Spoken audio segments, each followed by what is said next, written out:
Amis sportifs, bonsoir et bienvenue à cette session sportive que nous allons beaucoup plus ouvrir avec la Ligue des champions de la CAF où les clubs congolais, l'unique représentant d'ailleurs le tout-puissant Mazembe, s'est produit en terre marocaine devant la formation des Raja Athletic Club de Casablanca. Mazembe a courbé les chines sur la note de 2-0. Il faut rappeler qu'il y avait aussi le but de Ben Malango Ngita. Nous allons vous proposer le résumé de ce qu'a été cette rencontre.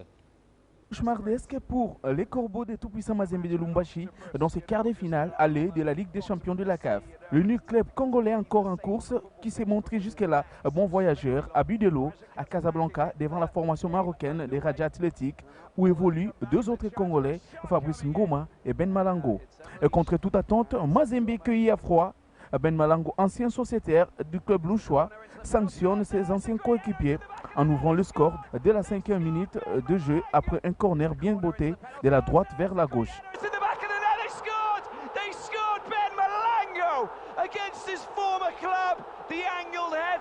Mazembe va désormais courir derrière le but en confondant à vitesse et précipitation. C'est par ce score d'1-0 que le 20 des acteurs iront au vestiaire.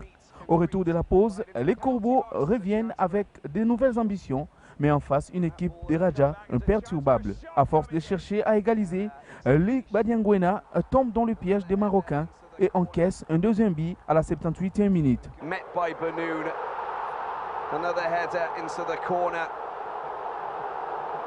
Le Raja est prêt à scorer pour la troisième fois. Malheureusement, la tentative de l'attaquant marocaine trouve le décor. À 2-0, le Raja prend une option sérieuse à la qualification devant un Mazembe qui doit remonter 3 buts à Kamalondo sans encaisser pour espérer passer au prochain tour.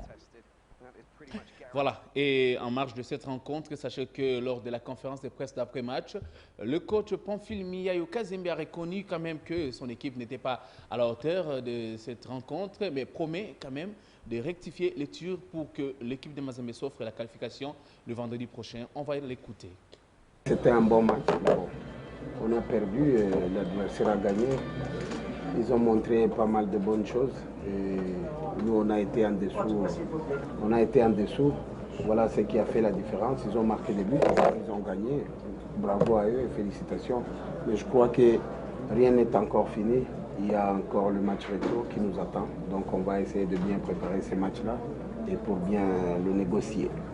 Il y a deux joueurs qu'on va récupérer. Moi, je crois que ce match-là, donc on est obligé de tout donner donc, pour pouvoir faire la différence. C'est vrai, ça ne sera pas facile avec l'avance déjà que l'adversaire a pris. Donc voilà quoi. Nous allons essayer de bien préparer ce match-là pour pousser et faire la différence. Avoir une victoire qualificative, ce qui n'est pas impossible dans le football. Ils ont gagné tout à l'heure là, 2-0. C'est aussi possible pour nous de gagner à la maison et faire mieux quoi. Parce que le public est là pour ça. Donc ils ont joué ce rôle-là et je crois qu'ils ont réussi parce qu'ils ont poussé leur équipe jusqu'à la fin du match. Donc les buts sont arrivés et les joueurs ont été ensemble avec le public. Ils ont joué ce match et c'est ce qui est normal. Ça sera aussi pareil chez nous. Donc on va faire appel à ce public d'être avec nous pour que nous puissions faire mieux. Voilà. Et par rapport à la prestation tout à l'heure, là, j'avais dit bien avant qu'on a été en dessous parce qu'on ne s'est pas créé des occasions de but. Donc il y a eu beaucoup de déchets techniques. Et le jeu vers l'avant, c'est là où on a pêché, on n'est pas sorti vite. Au moment où on avait le ballon, on était un peu... tout le monde voulait les ballons dans les pieds. Voilà ce qui nous a causé un peu du tort. Voilà, c'était donc là Pamphile Miayo Kazembe, coach de Tout-Puissant Mazembe. Et de son côté, le coach Jamal de Raja Club Athletic de Casablanca, lui quand même s'est dit satisfait par rapport aux résultats réalisés par sa formation. On l'écoute également.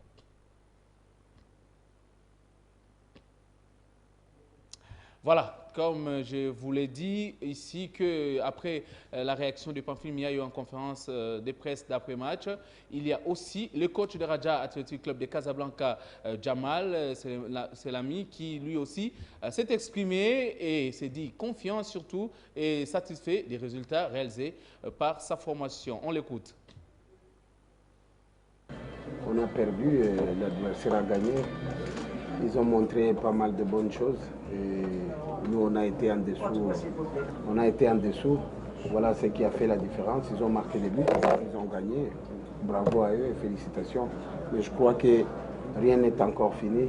Il y a encore le match retour qui nous attend. Donc on va essayer de bien préparer ces matchs-là et pour bien le négocier. Il y a deux joueurs qu'on va récupérer. Moi, je crois que ce match-là, donc on est obligé. Dans cette rencontre, c'était le résultat. On a gagné 2-0, c'est un bon résultat, mais ce n'est pas un résultat décisif. Le fait qu'on a aligné des joueurs qui manquaient de compétition nous a causé des problèmes sur l'équilibre, mais je pense que d'ici la semaine prochaine, Inch'Allah, on va récupérer. On aura le temps d'aligner les meilleurs joueurs et dans l'ensemble, je suis satisfait, même si on peut encore progresser dans notre style de jeu, surtout dans l'orientation du jeu. Mais dans l'ensemble, je suis satisfait de la prestation des joueurs. Voilà, c'était donc là Jamal Selami, le coach de Raja Athletic Club de Casablanca. Et sachez que la défaite cuisson enregistrée par le tout-puissant Mazembe samedi dernier a fait du mal aux fans des Corbeaux Louchois et au numéro 1 de cette formation, Moïse Katumbi Chapoué, qui a tenu quand même à réconforter le moral de ses joueurs. Il croit quand même à la qualification et pour lui, la page de cette défaite est déjà tournée. Il est au micro de Doumbala. Munaona tulikuwa kukombana vita, atuperdre vita pana. Donc mukwe sûr tuna perdre ni bataille, atuperdre vita, atuperdre guerre. Et tunapasha kwa pamoja. Nous avons perdu une bataille, mais pas la guerre. L'avantage de Mazembe, c'est de tomber ensemble et de se lever ensemble. Je demande à tous de nous lever ensemble. L'adversaire n'est pas une équipe spéciale. Ne cherchons pas les boucs émissaires pour la défaite. On en parlera après notre qualification. Soyons nombreux au match retour pour soutenir l'équipe, qu'on accepte tous la défaite. Mazembe est une famille très disciplinée. Certes, la défaite nous fait tous de la peine. Je vous demande de ne blâmer aucun joueur. Ce jour-là, soyons tous dans nos couleurs. L'impossible n'est pas Mazembe. Mimi ko sur na moye, miko sur na équipe yetu, tuba encourager, mushifuate bantu bale batakuwa kumi décourager. Hii ni bataille moi tuna perdre guerre hapana.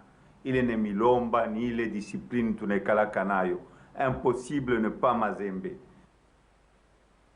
Moïse Katumbi Chapoué, le chairman des tout-puissants Mazembe, Anglebert, et sachez que cette équipe va recevoir en match retour déjà ce vendredi dans son temple de Kamalondo le Raja Athletic Club de Casablanca. Il faudra rappeler que l'impossible n'est pas Mazembe puisque le président a déjà réconforté le moral de ses joueurs mais aussi de ses fans. Donc nous osons croire que le tout-puissant Mazembe va faire le meilleur résultat possible pour arracher la qualification au prochain tour.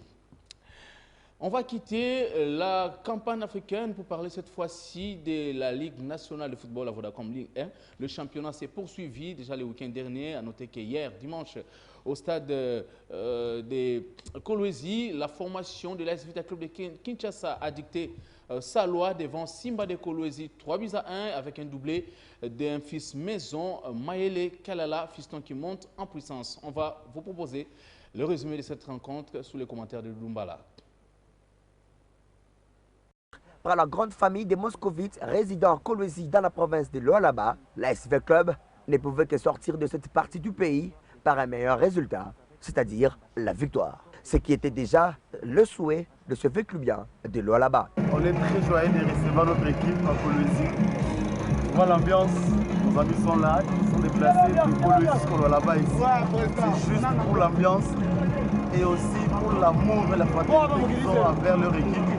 Vraiment, la victoire elle est certaine parce que tout dans la paix, victoire est chef de garantie. Arrivé dimanche, le jour de croiser l'équipe locale de l'AS Simba, l'entraîneur de l'AS Vita Club aligne d'entrée Ricky Toulengi Sindani. Les matchs démarrent alors sous un chapeau de roue, mais les attaquants de deux équipes semblent encore discrets. Finalement, les choses se décantent. Sur une longue passe de l'Ivoirien Ousmane Ouattara, Jésus Mouloko se présente seul devant les portiers de Simba et ouvre le score. On ne joue que la 19e minute de jeu. La rencontre s'emballe, blessé dans leur amour-propre. Le rouge-blanc de Simba tente alors de revenir à la marque, mais malheureusement, leurs bonnes intentions seront vite enrayées, soit par la défense vert et noir, soit par Nelson Lukong, le légendaire portier Veclubien. De grands jours, comme toujours. 1-0, score à la pause. Après les citrons, l'AS Simba change les fusils d'épaule et développe un jeu plaisant, applaudi d'ailleurs par son public. Malheureusement, jouer bien ne signifie guère marquer de but, et puisque les hommes de Florent Ibenge vont alourdir la marque par l'ancien sociétaire des Simba, Fiston Mayele, qui cloue son propre club de provenance.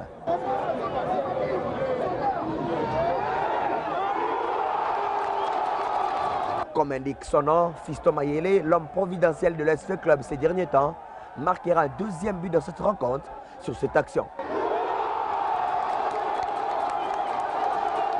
Malgré la réduction sur penalty de l'AS Simba, l'AS Vita Club enchaîne avec une nouvelle victoire et prend provisoirement la deuxième place du classement partiel de la Ligue 1 avec désormais 42 points, devançant Mani Maignan 40 unités.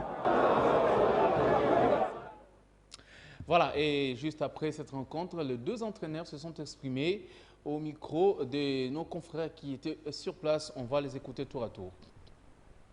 Vraiment, on a encaissé un but facile, ce qui nous a un peu découragé.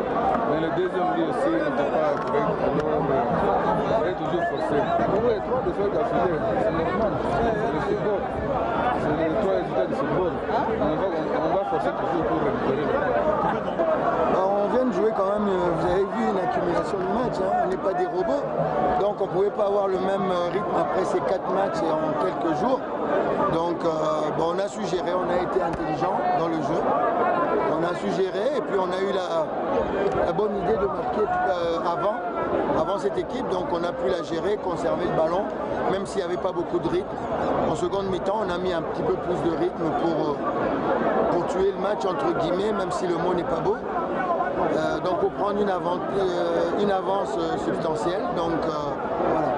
Il ne fallait pas s'attendre à un match flamboyant après la débauche d'énergie.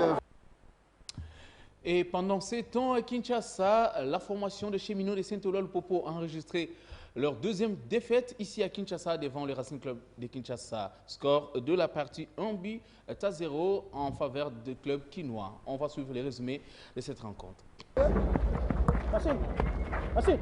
Secoué par une crise naissante depuis jeudi après l'annonce de la démission du coach principal, Papi Kimoto Kitankoy, le football club Saint-Oula-le-Popo n'a pas pu se refaire santé. Et pour ce deuxième match à Kinshasa, après la défaite cuisante devant le Daring Club à Motema Pembe, les Lumpas ont à nouveau chuté, cette fois petitement devant le Racing Club de Kinshasa, qui l'a battu sur la note étriquée d'1-0.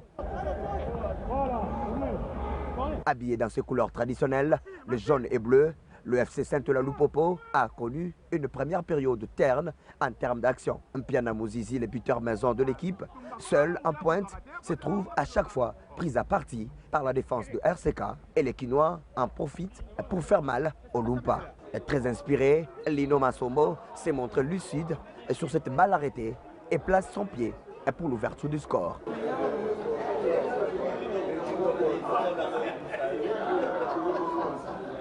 Un 0, score à la pause. À la reprise, les hommes de Bertin Makou vont prouver qu'ils avaient réellement besoin de cette victoire et ils feront alors un bloc bas, mais procédant par des attaques rapides sans succès. En phase, les initiatives des cheminots sont légion, mais la maladresse des attaquants fera défaut à chaque fois. Au coup de sifflet final, RCK l'emporte 1-0. Une victoire qui fait du bien aux Quinois qui s'y relancent du coup après leur défaite surprenante devant l'Olympique Club Bukavu Dawa.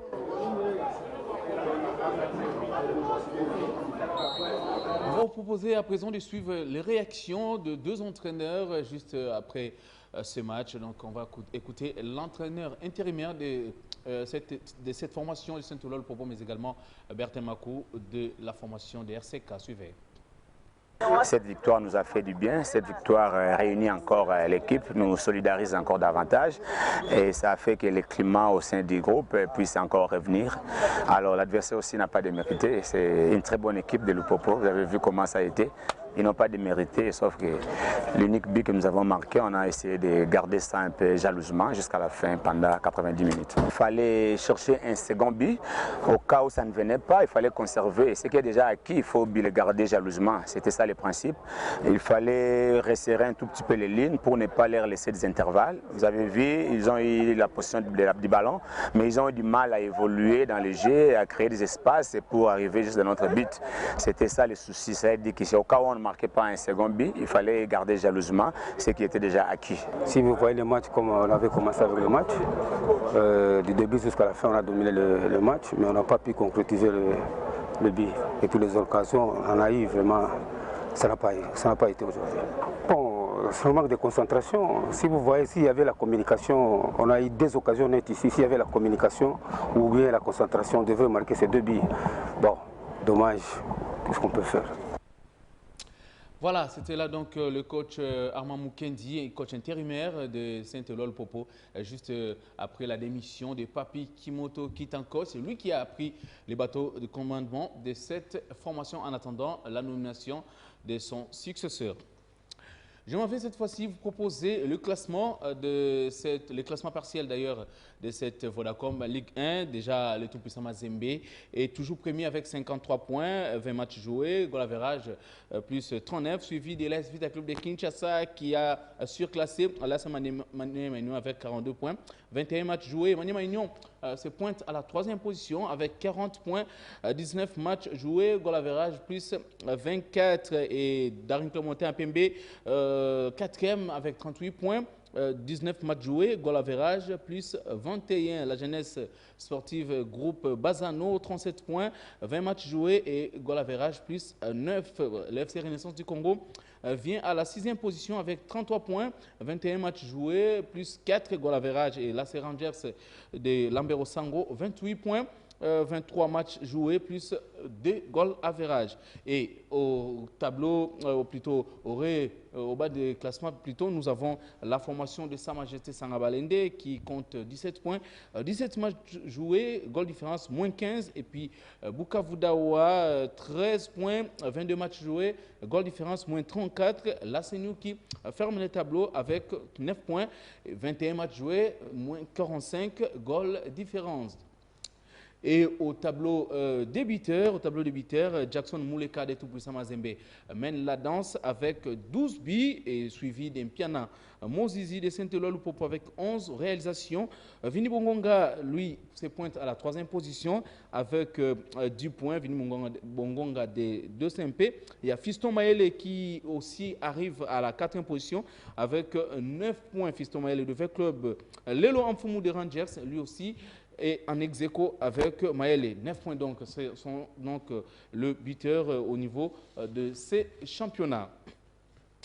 Et puis un mot au niveau de la Ligue 2, dans ce journal, sachez que le championnat s'est poursuivi également le week-end. La formation de la Sekouya de Jano Binano a atomisé North Sport de Matadi par 3-0. Mais avant tout, je vous propose l'ambiance de l'arrivée de cette formation chère à Jano Binano à Matadi. Déterminé à finir premier du championnat de la Ligue 2 cette année, la Sekouya Sport prend toutes les rencontres de cette phase retour avec beaucoup d'abnégation. C'est ainsi que tôt le matin du jeudi 27 février 2020, vers 7h30, la délégation des hommes de Jano Binano a quitté Kinshasa en destination de Matadi dans le Congo central où Sekouya Sport était attendu pour jouer en non-sport pour les comptes de la 20e journée du championnat de la Ligue 2.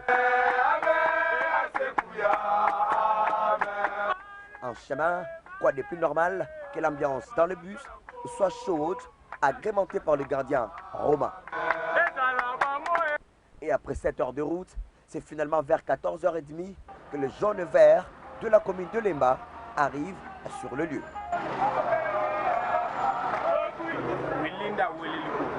Et tout de suite, les réactions surgissent pour remercier l'éternel Dieu et les tuteurs du club pour ces longs voyages effectués dans la tranquillité. Objectif Nabiso Mini déjà vraiment 3 points pour toi en course. On a 4 points dans premier Nabiso donc. Nandenge to sali moi préparation nationale niveau à Kinshasa pour na obeta match oyo. Na yebi que match ekoleka très bien. Na yebi que on peut ba ozana confiance parce que ba na fief na bango. Et biso pe to na confiance na biso parce que boyebi oni biso to obeta. Le vendredi 28 février, c'est le jour de la reconnaissance traditionnelle du stade d'Amar. Et le constat est le même, tout le monde veut le 3 points de ce samedi. Les travaux tactiques effectués ce jour durant cette séance donnent de la confiance encore aux joueurs qui se disent prêts à offrir une victoire. Et après près d'une heure de travail physique et tactique, l'entraînement prend fin. C'est l'heure de regagner l'hôtel Solis, non loin de la commune de Matadi, afin de se concentrer pour l'événement du samedi. Et voilà, comme je vous l'avais dit tantôt, nous allons vous proposer cette fois-ci de suivre le résumé de la rencontre qui a opposé donc cette formation de Kouya au Nord Sport de Matadi. Rencontre qui s'est soldée sur la note de 3-0 donc en faveur de l'AC Kouya de Kinshasa. Suivez le résumé. Samedi 29 février 2020, c'est le jour J pour les hommes de Jano Binano qui doivent matérialiser tout ce qu'ils ont promis avant de croiser Nord Sport, ici habillés en noir et blanc. Il est 15h30 ici à Matadi, au terrain sablonneux du stade d'Amar, et la partie peut démarrer. Tout de suite, Kouya Sport prend le contrôle du cuir en utilisant un jeu projeté vers l'avant. Une stratégie qui met en difficulté l'adversaire, qui est obligé de sauter les lignes. Kouya en profite pour ouvrir le score à la 34e minute et par Lucien Egala, 1-0. Un but qui galvanise du reste le poulain de Diogo Romano qui ira en pause avec cet avantage au marquoir. Dès la reprise, la Kouya n'a pas voulu donner du temps de répit à Nord Sport qui va encaisser à nouveau des autres buts. D'abord à la 57e minute sur une frappe limpide de gauche du capitaine Christian Alingabo. Le même capitaine va récidiver sur ses corners à la 74e minute après cette mauvaise remise. 3-0, les groupes d'animation amenés sur place pour la circonstance met du feu au stade d'Amar. L'opération 3 points, ça continue toujours parce que l'objectif de la sécurité des Matadi à Kinshasa de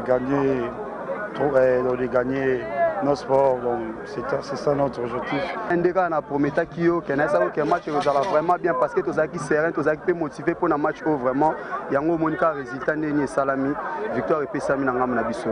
Tous à titre résultat. Donc on va dans n'importe quel terrain, la façon tout au bête quelle que soit difficulté. Donc biso to bête la à 3 points. Grâce à cette énième victoire, Kouya consolide sa 2e place au classement de la Ligue 2 avec désormais 43 points, juste derrière la JSK, 48 points après sa victoire dimanche devant la Dragon Bilima.